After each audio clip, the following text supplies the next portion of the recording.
Et si la fierté d'un peuple pouvait faire trembler les salons dorés de l'Élysée? Aujourd'hui, l'Algérie vient de rappeler au monde, et à Emmanuel Macron, qu'aucune pression étrangère ne saurait enchaîner un cœur libre. Le choc des faits. L'Algérie a frappé un grand coup, et ce geste résonne au-delà des frontières de l'Afrique du Nord. Boualem Sansal, un écrivain que beaucoup considéraient comme un symbole de l'intellectuel libre, se retrouve emprisonné dans une situation qui défie toute logique. Ce n'est pas un simple cas de répression. C'est un défi lancé à l'Occident tout entier, et plus particulièrement à la France. L'image du pouvoir colonial n'est pas aussi facilement effacée, et quand la France parle de liberté d'expression, c'est rarement avec la sincérité d'un ami. Ici, ce n'est pas une question d'opinion politique, mais de relations historiques entre deux nations aux trajectoires si profondément liées. L'affaire Sansal, qui pourrait sembler banale sous un autre angle, devient un point d'interrogation majeur lorsqu'on analyse le contexte international. Un écrivain dont les œuvres ont été acclamées dans les cercles littéraires européens, un homme dont la voix a été portée par les médias occidentaux, se retrouve soudainement derrière les barreaux d'une prison algérienne. Ce qui choque, ce n'est pas tant l'arrestation elle-même que l'incroyable précipitation avec laquelle elle se produit, comme si elle surgissait du néant, sans avertissement, sans négociation. Et pour comprendre cette décision radicale, il faut se plonger dans les dynamiques politiques qui animent la région, et surtout, la relation complexe entre l'Algérie et la France. Macron, en particulier, semble avoir sous-estimé la profondeur de la fierté nationale algérienne. Bien qu'il ait fait des efforts pour apaiser les tensions postcoloniales, son discours reste un produit de l'histoire coloniale qu'il n'a pas totalement compris. La France, croyant toujours détenir une forme d'autorité morale et politique sur l'Algérie, a pensé que l'arrestation de Sansal pourrait passer inaperçue dans le tumulte des relations internationales. Après tout, ce n'est pas la première fois que la France tente d'intervenir discrètement dans les affaires internes d'autres nations africaines, en invoquant le droit de l'homme et la liberté d'expression comme prétexte.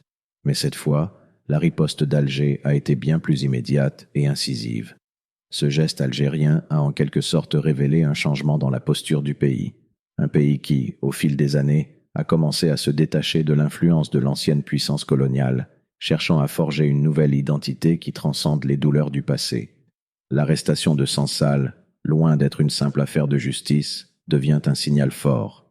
Un signal que l'Algérie n'acceptera plus que des puissances étrangères dictent ses choix, ni ne s'inclineront devant des pressions diplomatiques qui ne servent qu'à maintenir un équilibre de pouvoir injuste. Cette arrestation, bien plus qu'un acte isolé, représente la réponse de l'Algérie face à une histoire de domination culturelle et politique qui, pour beaucoup, demeure encore trop vivace. À cet instant précis, l'Algérie semble vouloir redéfinir sa place sur la scène mondiale. Elle montre qu'elle n'est plus le terrain d'une domination à distance, mais un acteur autonome, capable de prendre des décisions qui secouent l'ordre établi. Et dans ce climat tendu, où les alliances semblent constamment se redéfinir, cette décision d'incarcérer Sansal est une nouvelle page de l'histoire de l'Algérie, une page écrite par ses propres mains. La question qui émerge alors est claire. Est-ce le début d'une nouvelle ère où l'Algérie, comme beaucoup d'autres nations, trace son chemin sans chercher la validation de l'Occident? La manœuvre inquiétante. Dès l'arrestation de Boualem Sansal, une vague de pression diplomatique a déferlé sur l'Algérie. Ce fut presque instantané. Des conseillers de Macron, des représentants des Nations Unies, des ONG occidentales et des journalistes bien placés ont commencé à se faire entendre, clamant à l'unisson que la liberté d'expression était en péril. Les voix se sont élevées de toutes parts, mais paradoxalement, l'indignation semblait plus motivée par des préoccupations géopolitiques que par une véritable défense des droits humains. Le ton était plus celui d'un rappel à l'ordre, d'une tentative de réécrire l'histoire d'un pays qui n'aurait pas bien évolué après son indépendance. Un pays qui n'aurait pas suivi les règles du jeu dictées par l'Occident. Cependant, cette agitation, cette mobilisation soudaine des puissants acteurs internationaux, en apparence bienveillants, n'avait-elle pas une intention plus profonde, plus insidieuse? Derrière l'écran de fumée de la liberté d'expression, il semble que la véritable inquiétude des puissances occidentales, en particulier de la France, réside dans quelque chose de plus fondamental, la peur de voir l'Algérie s'émanciper totalement de la tutelle mentale et culturelle qui la lie encore à l'ancienne puissance coloniale. Après tout, la France a longtemps considéré l'Algérie comme un territoire d'influence stratégique, non seulement en raison de ses ressources naturelles, mais aussi pour la place historique qu'elle occupait dans l'imaginaire collectif français. La France, à travers ses pressions, a peut-être voulu protéger plus qu'un simple écrivain ou une cause de liberté d'expression. Elle cherchait à protéger une vision de l'Algérie encore profondément influencée par ses héritages colonisateurs. Boualem Sansal, en tant que voix dissidente et critique de l'état actuel du pays, a été perçu comme un instrument de cette influence persistante. D'un côté, la France a soutenu des figures comme Sansal pour maintenir un canal de discussion entre deux mondes bien distincts, celui du passé colonial et celui, plus ambigu, du présent post-colonial. Il n'est donc pas surprenant que les autorités françaises aient réagi si rapidement. Mais leur réaction a révélé quelque chose de plus inquiétant, la difficulté, voire l'impossibilité, d'accepter que l'Algérie puisse décider de son propre avenir, loin de l'ombre du passé. L'Algérie, quant à elle, semble avoir compris que ce combat ne se limite pas à des débats sur les libertés individuelles ou la répression de la pensée. Il s'agit d'une lutte bien plus grande, celle de se défaire des chaînes invisibles de la dépendance culturelle et mentale. Chaque geste d'indépendance, chaque affirmation de la souveraineté nationale résonne comme un avertissement pour ceux qui croient encore que l'Algérie doit répondre aux diktats extérieurs. Le pays ne cherche pas à être un pion dans un jeu de pouvoir plus vaste, mais une nation qui assume sa trajectoire, même si elle est en décalage avec les attentes de l'ancienne puissance coloniale. Ce qui est troublant, c'est la rapidité avec laquelle cette question de la liberté d'expression a été politisée et instrumentalisée. Les pressions internationales, tout en se revendiquant de principes universels, masquent une véritable crainte, celle de voir les anciennes colonies, dont l'Algérie, s'affirmer pleinement dans leur autonomie, en particulier dans le domaine culturel et idéologique. Après des décennies de manipulations subtiles, d'influences indirectes, cette résistance de l'Algérie à plier sous la pression rappelle une vérité dérangeante pour beaucoup d'Occidentaux. L'Algérie n'a pas oublié son histoire et elle n'est pas prête à laisser quiconque décider de son futur. Dans le jeu de la diplomatie internationale, les actions de la France révèlent une forme d'angoisse presque existentielle. Que se passerait-il si d'autres pays, issus de l'ancienne colonisation, choisissaient à leur tour de se libérer de l'héritage colonial, de briser la tutelle invisible des années passées? Que se passerait-il si les nations africaines et arabes se levaient collectivement pour affirmer une voix véritablement indépendante, non seulement dans les affaires politiques, mais aussi dans la manière de concevoir l'identité, la culture et le développement social? Ce n'est pas simplement un combat pour un écrivain emprisonné. C'est une lutte bien plus profonde pour l'autodétermination et la capacité de se penser soi-même sans l'ombre des influences extérieures. Et cette manœuvre diplomatique des puissances occidentales en défense de la liberté n'est en réalité qu'un dernier effort pour garder un contrôle, aussi subtil soit-il, sur une Algérie qui ne veut plus être un satellite. Le renversement inattendu. Contre toute attente, l'Algérie a répondu de manière résolue, et ce n'était pas juste une simple résistance politique. C'était un refus total de se soumettre à l'intimidation internationale. Alger, plutôt que de céder aux pressions incessantes des diplomates et des médias occidentaux, a maintenu une ligne de fermeté, d'une clarté inébranlable. En optant pour cette voie, le gouvernement algérien n'a pas seulement fait preuve de stratégie politique, il a affirmé avec force la souveraineté de son peuple et de son histoire. Un message puissant a été envoyé au monde entier. La dignité nationale ne se négocie pas, elle ne se vend pas aux enchères sous le poids des menaces et des promesses occidentales. Il faut comprendre la puissance de ce geste, surtout en regard des rapports historiques entre l'Algérie et la France.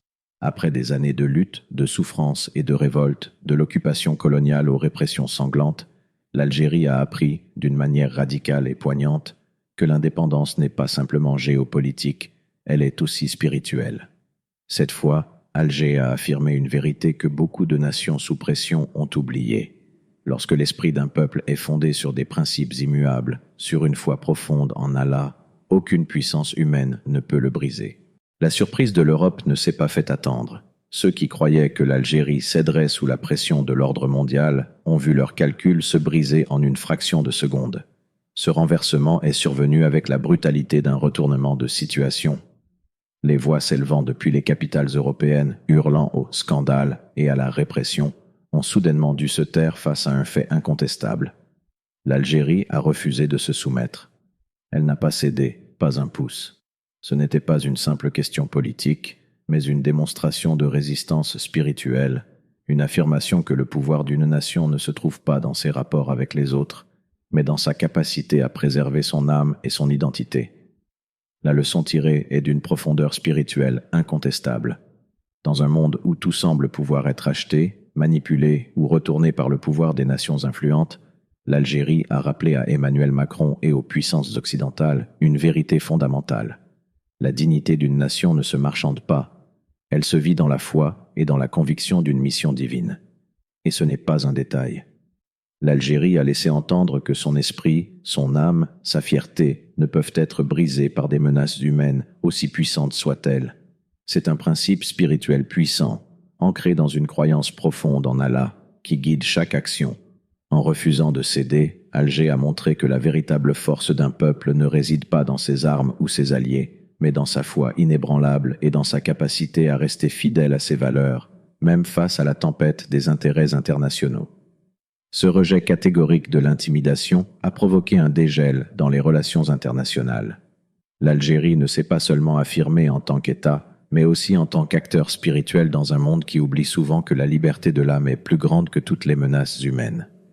Un peuple qui, par sa foi, choisit de se tenir droit et de défendre son honneur sans compromis, ne peut être réduit à un simple pion sur l'échiquier mondial.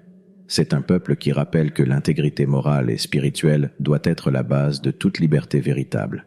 Dans ce contexte, la résistance de l'Algérie n'est pas simplement une victoire politique, elle devient une victoire spirituelle pour chaque nation qui choisit de ne pas se soumettre à l'influence étrangère, mais de se soumettre uniquement à la volonté d'Allah. Ainsi, ce renversement, bien qu'inattendu par l'Europe, n'était qu'un rappel de la vérité intemporelle que l'esprit humain, nourri de foi et d'unité nationale, reste plus fort que toutes les menaces humaines. L'écho spirituel. Au-delà des enjeux politiques, ce qui se joue ici est une véritable leçon spirituelle. L'Algérie ne s'est pas contentée de résister aux pressions diplomatiques pour défendre ses intérêts nationaux, ni pour revendiquer une simple indépendance. Ce qui se cache derrière cet acte de résistance est un principe plus profond, un ancrage spirituel qui dépasse largement les frontières du politique. L'Algérie a fait face à une attaque mondiale, mais sa riposte n'a pas été celle d'un peuple simplement en quête de souveraineté. Elle a été celle d'une nation qui place sa confiance en Allah, qui se soumet uniquement à sa volonté et qui trouve en sa foi une force inébranlable. La véritable question n'est pas celle de savoir si l'Algérie a résisté pour des raisons stratégiques, diplomatiques ou économiques. C'est une question bien plus fondamentale. Quiconque place sa confiance en Allah ne craint pas les menaces humaines. Il n'a pas peur de l'agitation des puissances mondiales, des sanctions, des pressions. Sa force réside dans quelque chose de plus grand, de plus solide et de plus éternel, la foi. Cela revient à une vérité essentielle qui traverse l'histoire des peuples. Aucun empire, aucun pouvoir, aucun individu ne peut asservir un peuple dont l'âme est enracinée dans une foi véritable. Un peuple qui s'appuie sur des valeurs spirituelles profondes, qui ne cherche pas à plaire aux hommes, mais qui cherche à plaire à Allah, ne peut jamais être véritablement soumis. Peu importe les armes que l'ennemi possède ou les stratégies qu'il déploie, celui qui place sa confiance en Allah trouve une force que même les plus grandes puissances redoutent. Cette foi devient une forteresse invisible mais invincible, capable de résister aux tempêtes et aux turbulences du monde extérieur.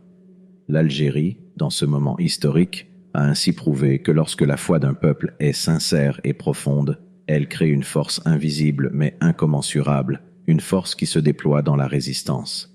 Cette résistance ne s'exprime pas seulement dans les actions politiques ou diplomatiques, mais dans un refus radical de plier sous l'influence de puissances extérieures. C'est cette force spirituelle qui fait la différence. La dignité nationale n'est pas seulement un concept abstrait ou une question de politique intérieure, elle est aussi l'expression d'une connexion divine, celle d'un peuple qui se souvient que sa vraie liberté réside dans sa soumission à Allah seul. Lorsqu'un peuple est profondément ancré dans la foi, la pression extérieure devient dérisoire. L'Algérie a montré au monde entier que la véritable indépendance réside dans cette liberté spirituelle, dans cette capacité à ne pas se laisser corrompre par les idéaux imposés par des puissances étrangères et dans cette force intérieure qui permet de traverser les épreuves avec dignité. C'est une leçon spirituelle éclatante pour tous ceux qui cherchent encore à comprendre le véritable sens de la liberté, celle qui ne dépend pas des lois des hommes, mais de la volonté de Dieu.